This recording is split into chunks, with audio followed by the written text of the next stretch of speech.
d'entre nous deviennent aigris parce qu'elles sont avec l'homme qu'il ne fallait pas, ou alors parce qu'elles n'ont même pas su choisir, accueillir l'homme qu'elles avaient toujours espéré accueillir, recevoir.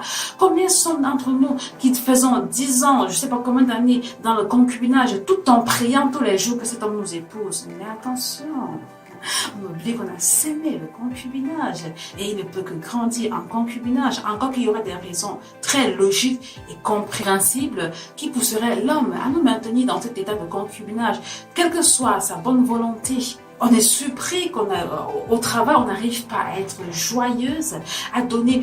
Je prends l'exemple d'une sage femme. Est-ce que vous imaginez ce qui peut arriver à un bébé qui naît entre les mains d'une femme aigrie? Aigrie parce qu'elle a tellement accumulé dans sa vie des situations qu'elle n'a pas su gérer, elle n'a pas su comprendre qu'elle était une femme, qu'en tant que femme elle était une terre fertile.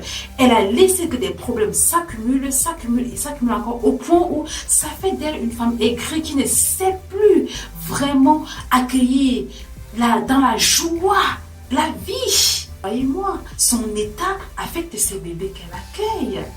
Imaginez une femme qui sait qu'elle est une terre fertile, qui sait qu'avec ses mains, quand elle accueille ce bébé, waouh, simplement waouh. Je vous laisse imaginer la suite.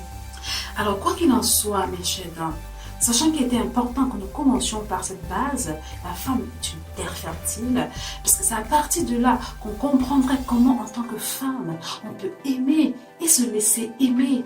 Parfois, on aime, on souffre de se rendre compte que l'autre ne nous donne pas un retour, l'amour qu'on lui donne. Que ce soit notre collègue, nos enfants, notre époux. Alors là encore, combien de femmes sont tristes dans les foyers? Combien veulent sortir alors qu'elles ne vivaient qu'en rêvant d'être dedans? Une fois qu'elles sont dedans, elles veulent sortir parce qu'elles donnent du meilleur d'elles-mêmes. Elles aiment leur conjoint, elles aiment leur époux. Malheureusement, elles ne se sentent pas aimées. Parfois parce qu'on n'arrive pas à se laisser aimer. Et on ne peut pas se laisser aimer sans savoir qui on est vraiment. Et donc, est-ce que je vais faire produire chez moi des problèmes sur problèmes, des mauvaises humeurs? Ou alors, je vais faire produire chez moi tous les jours que Dieu a créé la joie, la joie, la joie. Et la joie encore dans mon entourage, chez moi, au travail, partout où je passe. Ce qui n'est pas toujours évident. On peut tous tomber. Quelque part, il faut tomber. Mais quand on sait qui on est, on sait comment se relever.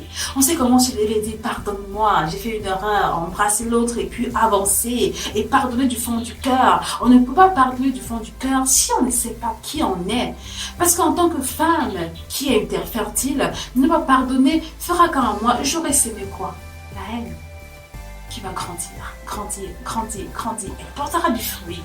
Que si je suis consciente d'être une terre fertile, je ferai attention. Au final, même, c'est peut-être pas forcément pour l'autre que je pardonne. Évidemment qu'il faut le faire pour l'autre, par amour pour l'autre.